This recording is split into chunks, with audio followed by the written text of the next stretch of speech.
कहानी की शुरुआत में हम 13 अक्टूबर 1972 का दिन देखते हैं। उरुग्वे की एक फेमस रग्बी टीम, जिसे ओल्ड क्रिश्चियंस क्लब के नाम से जाना जाता है, एक प्लेन में सवार होकर चिली के लिए रवाना होती है। ये ट्रिप उनके लिए बहुत स्पेशल होती है क्योंकि उन्हें वहां एक स्पेशल मैच खेलना होता है। टीम के ज्यादातर प्लेयर्स यंग है और उनमें से काफी लोगों ने कभी अपने देश से बाहर ट्रेवल नहीं किया है, इसलिए माहौल बहुत ही एक्साइटमेंट और खुशी से भरा हुआ है। उनके सपोर्ट के लिए कुछ फैमिली मेंबर्स और फ्रेंड्स भी उनके साथ इस सफर पर जा रहे होते हैं। प्लेन में हंसी मजाक चल रहा होता है और सभी लोग अपनी लाइफ के इस नए एडवेंचर को लेकर बहुत खुश होते हैं। जैसे ही प्लेन एंडीज माउंटेन्स के पास पहुंचता है, जो चिली और अर्जेंटीना को अलग करते हैं, वहां मौसम थोड़ा खराब होने लगता है। प्लेन हवा में तेजी से हिलने लगता है, जिससे पैसेंजर्स थोड़ा घबरा जाते हैं। एक पैसेंजर दूसरों को एक्सप्लेन करता है कि अर्जेंटीना से आने वाली वार्म विंड्स जब पहाड़ों की कोल्ड एयर से टकराती हैं, तो एक सक्शन इफेक्ट क्रिएट होता है, जिसके कारण टर्बुलेंस होती है। वो सबको काम करने की कोशिश करता है, लेकिन जल्द ही टर्बुलेंस बहुत ज्यादा बढ़ जाती है। अचानक प्लेन हवा में कुछ माइल्स नीचे की तरफ सिंक कर जाता है। पायलट्स पूरी ताकत लगाते हैं कि प्लेन को कंट्रोल में रखा जाए और उसे तूफानी हवाओं के बीच से निकाला जाए। प्लेन के अंदर का सीन बहुत कियोटिक हो जाता है। लोगों का सामान कॉरिडोर में गिरने लगता है और सब लोग अपनी सीट्स को कस के पकड़ लेते हैं। एक पल के लिए बादलों के बीच से सूरज दिखाई देता है, जिससे उन्हें लगता है शायद सब ठीक हो जाएगा, लेकिन अगले ही पल प्लेन नीचे गिरता है और सीधा माउंटेन की चोटी से टकरा जाता है। टक्कर इतनी जबरदस्त होती है कि प्लेन दो हिस्सों में टूट जाता है। प्लेन का टेल वाला हिस्सा अलग हो जाता है और हवा के दबाव से एक प्लेयर हवा में उड़ता हुआ प्लेन से बाहर गिर जाता है। प्लेन का फ्रंट पार्ट, जिसमें अभी भी पैसेंजर्स बैठे हैं, वो स्नो पर तेजी से फिसलता हुआ आगे बढ़ता है। आखिरकार वो हिस्सा स्नो के ढेर में जाकर रुकता है, लेकिन रुकने का इम्पैक्ट इतना तेज होता है कि अंदर की सीट्स एक दूसरे से टकराकर क्रश हो जाती हैं। इस क्रैश में कई लोग अपनी जान गंवा देते हैं और सीन बहुत ही हॉरिफिक और ग्रूसम होता है। अब यहाँ सीन कट होता है और हम क्रैश के तुरंत बाद का मंजर देखते हैं। जो लोग सर्वाइव कर गए हैं वो शॉक में हैं, लेकिन धीरे धीरे अपनी सीट से निकलने की कोशिश करते हैं ताकि फंसे हुए लोगों की मदद कर सकें। चारों तरफ खून और डेब्री फैला हुआ है। दो मेडिकल स्टूडेंट्स जो पैसेंजर्स में शामिल थे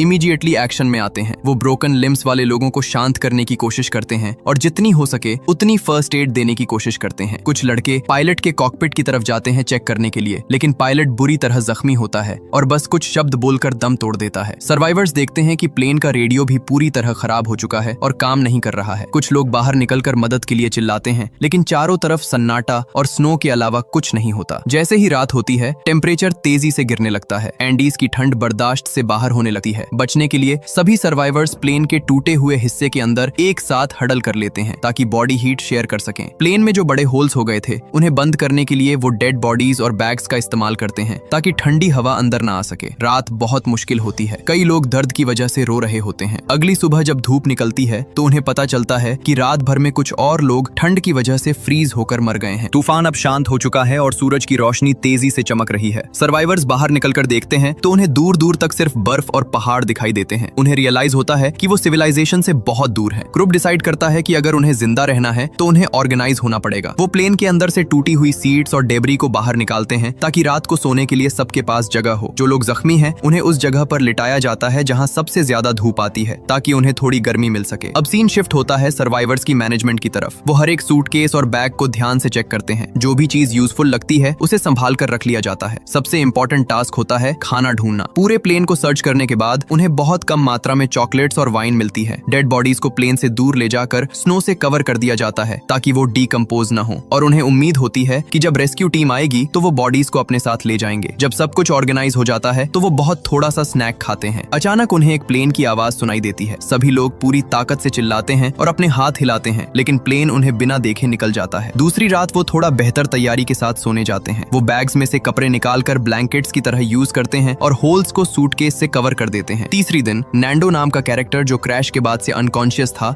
होश में आता है। बाकी लोग उसे एक्सप्लेन करते हैं कि क्या हुआ है। नैंडो की हालत बहुत खराब होती है, लेकिन वो किसी तरह अपनी बहन के पास जाता है, जो खुद भी बहुत क्रिटिकल कंडीशन में होती है। जब नैंडो अपनी माँ के बारे में पूछता है तो उसे बताया जाता है कि वो क्रैश में मारी गई हैं। ये सुनकर नैंडो टूट जाता है और अपने पिता के बारे में सोचने लगता है, जो उरुग्वे में अकेले होंगे। पानी की कमी को पूरा करने के लिए सर्वाइवर्स मेटल के टुकड़ों पर बर्फ रखकर उसे सूरज की गर्मी से मेल्ट करते हैं और पानी बनाते हैं। वो सूटकेस की मदद से स्नो पर एक बड़ा सा एक्स बनाते हैं, इस उम्मीद में कि ऊपर से गुजरने वाले प्लेन्स को ये सिग्नल दिख जाएगा। जब एक और प्लेन ऊपर से गुजरता है तो वो मिरर्स का यूज करके सूरज की रोशनी रिफ्लेक्ट करते हैं और चिल्लाते हैं। वो नोटिस करता है कि प्लेन के विंग्स थोड़ा टिल्ट हुए थे, जिससे उन्हें लगता है कि शायद पायलट ने उन्हें देख लिया है और वो वापस आएगा। लेकिन अगले दिन जब वो फिर से प्लेन की आवाज सुनते हैं तो वो बहुत दूर से आती है, जिसका मतलब था कि सर्च ऑपरेशन किसी और एरिया में चल रहा है और उन्हें ढूंढा नहीं गया है। इसके बाद सीन कट होता है और group group survival options discuss करने लगता है। उन्हें याद आता है कि प्लेन की बैटरीज टेल वाले हिस्से में थी जो टूटकर अलग गिर गया था। उन्हें लगता है कि अगर वो बैटरीज ढूंढ लें तो रेडियो चला सकते हैं। कुछ लोग मिरर्स और सीट्स के लेदर से चश्मे बनाते हैं ताकि स्नो ब्लाइंडनेस से बचा जा सके। 4 सर्वाइवर्स पहाड़ पर ऊपर की तरफ टेल ढूंढने निकलते हैं, लेकिन कुछ माइल्स ऊपर जाने के बाद उन्हें रियलाइज होता है कि क्रैश साइट इतनी गहराई और स्नो में है कि दूर से वो बिल्कुल दिखाई नहीं देती। इसका मतलब था कि रेस्क्यू प्लेन का उन्हें ढूंढ पाना ऑलमोस्ट नामुमकिन है। उसी वक्त मौसम बिगड़ने लगता है और बर्फ गिरने लगती है, तो वो चारों वापस प्लेन के पास आ जाते हैं। दिन बीतते जाते हैं और 1 हफ्ता गुजरने के बाद उनका राशन खत्म हो जाता है। उस एरिया में न तो कोई जानवर है और न ही कोई वेजिटेशन। भूख से परेशान होकर वो चट्टानों पर लगी हुई मॉस खाने की कोशिश करते हैं, लेकिन उसका टेस्ट बहुत ही खराब होता है। नैंडो, जो प्रैक्टिकल सोच रखता है, वो कहता है कि अगर जिंदा रहना है तो उन्हें डेड बॉडीज का मीट खाना पड़ेगा। इस बात पर ग्रुप में एक बड़ा आर्ग्यूमेंट शुरू हो जाता है। कुछ लोग कहते हैं कि ये पाप है और कुछ लोग मॉरल ग्राउंड्स पर मना कर देते हैं। कोई भी एग्रीमेंट नहीं हो पाता। वक्त गुजरता जाता है और भूख इतनी बढ़ जाती है कि लोग शू लेसेस और सिगरेट्स तक खाने लगते हैं। 8वें दिन नैंडो की बहन दम तोड़ देती है। ये एक और बड़ा झटका होता है। कोको नाम का एक सर्वाइवर अपने पेरेंट्स को एक लेटर लिखने लगता है जिसमें वो इस ट्रेजेडी को डिस्क्राइब करता है, लेकिन साथ ही उस जगह की ब्यूटी के बारे में भी लिखता है। अगले कुछ दिनों में और भी तूफान आते हैं और वो मुश्किल से प्लेन के अंदर छुपकर सर्वाइव करते हैं। 11वें डे तक आते आते ग्रुप का आधा हिस्सा इस सिचुएशन से हार मान लेता है और एक अनाउंसमेंट करता है। वो सब परमिशन देते हैं कि अगर वो मर जाएं तो बाकी लोग उनकी बॉडी को खाकर जिंदा रह सकते हैं। फिर कुछ लोग बाहर जाते हैं और ग्लास के टुकड़े से बॉडी से मीट काटना शुरू करते हैं ताकि खुद को फीड कर सकें। ये देखकर धीरे धीरे बाकी लोग भी अपना माइंड चेंज करते हैं और जिंदा रहने के लिए मीट खाने के लिए राजी हो जाते हैं, सिवाय 5 लोगों के जो अभी भी कैनिबलिज्म के खिलाफ होते हैं। अगले दिन वो एक प्रॉपर सिस्टम बनाते हैं। बॉडीज को स्नो में छुपा कर रखा जाता है और सिर्फ वही लोग कटिंग का काम करते हैं जो मेंटली थोड़ा स्ट्रांग है, ताकि बाकी लोगों को ये हॉरिफिक सीन न देखना पड़े। वो मीट के टुकड़ों को सूरज में रखकर थोड़ा वार्म और ड्राई करते हैं ताकि खाना आसान हो। सीन आगे बढ़ता है। उन्हें स्नो में दबा हुआ एक और सूटकेस मिलता है जिसमें एक पोर्टेबल रेडियो होता है। वो किसी तरह एक रफ एंटीना बनाते हैं और रेडियो ऑन करने में कामयाब हो जाते हैं, लेकिन जो खबर उन्हें सुनाई देती है वो उन्हें तोड़ कर रख देती है। न्यूज में बताया जाता है कि 66 सर्च मिशंस के बाद गवर्नमेंट ने उन्हें ढूंढने का काम बंद कर दिया है और अब उन्हें डेड मान लिया गया है। ये सुनते ही पूरा ग्रुप टूट जाता है। सबकी उम्मीद खत्म हो जाती है। इस परेशानी में जो लोग अब तक मीट खाने से मना कर रहे थे वो भी गिव अप कर देते हैं और ह्यूमन मीट खाना शुरू कर देते हैं। इसके बाद 3 लड़के डिसाइड करते हैं कि अब उन्हें खुद ही कुछ करना होगा। वो प्लेन की टेल ढूंढने के लिए फिर से निकलते हैं। रास्ते में उन्हें प्लेन का डेब्री और 5 बॉडीज मिलती हैं, जिसमें वो बंदा भी होता है जो क्रैश के वक्त उड़ गया था। चढ़ाई बहुत मुश्किल होती है। वो बार बार फिसलते हैं और ठंडी हवा सांस लेना मुश्किल कर देती है। रात को एक भयानक तूफान आता है और वो पहाड़ के साइड में एक साथ चिपक कर सोने की कोशिश करते हैं। सुबह वो स्नो से ढके हुए उठते हैं लेकिन जिंदा होते हैं। हालांकि उनमें से एक लड़का स्नो ब्लाइंडनेस की वजह से अंधा हो जाता है और बाकी 2 भी कमजोर पड़ जाते हैं। इसलिए वो प्लेन के डेब्री के एक टुकड़े पर बैठकर स्लाइड करते हुए वापस क्रैश साइट पर आ जाते हैं। इस ट्रॉमेटिक एक्सपीरियंस के बाद जो आखिरी बचा हुआ लड़का था जो मीट नहीं खा रहा था, वो भी रोते हुए खाना शुरू कर देता है। 17वें डे पर सीन शिफ्ट होता है। ग्रुप पिछले 5 दिनों से एक लगातार तूफान का सामना कर रहा है। वो प्लेन के अंदर बंद है और मूड लाइट करने के लिए एक दूसरे को कहानियां सुना रहे हैं। अचानक एक जोर की आवाज होती है और एक बड़ा बर्फ का तूफान पहाड़ से नीचे आता है और प्लेन को पूरी तरह स्नो से भर देता है। जो कुछ लोग ऊपर थे वो बच जाते हैं, लेकिन बाकी सब स्नो के नीचे दब जाते हैं। जो लोग ऊपर हैं वो पैनिक करते हैं और देखते हैं कि बाहर तूफान और तेज हो गया है। वो डेस्परेटली स्नो खोदना शुरू करते हैं ताकि नीचे दबे हुए पैसेंजर्स को बचा सकें। बहुत मेहनत और चीख पुकार के बाद वो ज्यादातर लोगों को बाहर निकाल लेते हैं, लेकिन एक औरत जो बहुत गहराई में दबी थी वो दम घुटने से मर जाती है। तभी उन्हें एक और अजीब आवाज सुनाई देती है और एक दूसरा बर्फ का तूफान आ जाता है। ये उन्हें फिर से दबा देता है और इस बार टीम कैप्टन समेत कुछ और लोग मारे जाते हैं। सर्वाइवर्स तुरंत स्नो में कुछ होल्स बनाते हैं ताकि सांस ले सकें। अब वो पूरी तरह स्नो के नीचे कैद हो चुके हैं। वो बस प्रे कर सकते हैं और फॉलिंग स्नो की आवाज सुन सकते हैं। जब उनमें थोड़ी एनर्जी आती है तो वो प्लेन के अंदर जगह बनाने के लिए 8 बॉडीज को एक कॉर्नर में मूव करते हैं। डे 18 पर उन्हें दबे हुए 2 दिन हो चुके हैं और भूख दर्दनाक होती जा रही है। उनके पास कोई चॉइस नहीं बचती और उन्हें बॉडीज से मीट लेना पड़ता है, लेकिन इस बार ये बहुत मुश्किल होता है क्योंकि वो प्लेन के अंदर बंद है और बॉडीज को छुपा नहीं सकते। उन्हें पता होता है कि वो किस दोस्त का मीट खा रहे हैं। इस सिचुएशन से नूमा नाम का कैरेक्टर इतना गुस्सा और फ्रस्ट्रेटेड हो जाता है कि वो पागलपन में स्नो को खोदना शुरू कर देता है। इस प्रोसेस में कांच से उसका पैर बुरी तरह कट जाता है, लेकिन वो रुकता नहीं है। डे 20 पर आखिरकार वो स्नो में एक होल बनाने में कामयाब हो जाता है जिससे बाकी सर्वाइवर्स बाहर निकल सकें। बाहर निकलकर वो राहत की सांस लेते हैं कि वो जिंदा है। ग्रुप फिर से प्लेन को स्नो से निकालने के काम में लग जाता है। नूमा देखता है कि उसके पैर का जख्म गहरा है, लेकिन ठंड की वजह से उसे दर्द महसूस नहीं हो रहा था, तो वो उसे इग्नोर कर देता है और काम करता रहता है। धीरे धीरे धूप निकलती है और वो प्लेन को स्नो से फ्री कर लेते हैं। डे 34 पर मौसम थोड़ा गर्म होने लगता है और बर्फ पिघलने की शुरुआत होती है। शुरुआत में जो 2 लोग जख्मी हुए थे, अब उनकी हालत बहुत खराब हो चुकी है। मेडिकल स्टूडेंट्स को पता चल जाता है कि अब कुछ नहीं किया जा सकता। कुछ ही घंटों में कोगो के लंग्स में फ्लूइड भर जाता है और CPR देने के बावजूद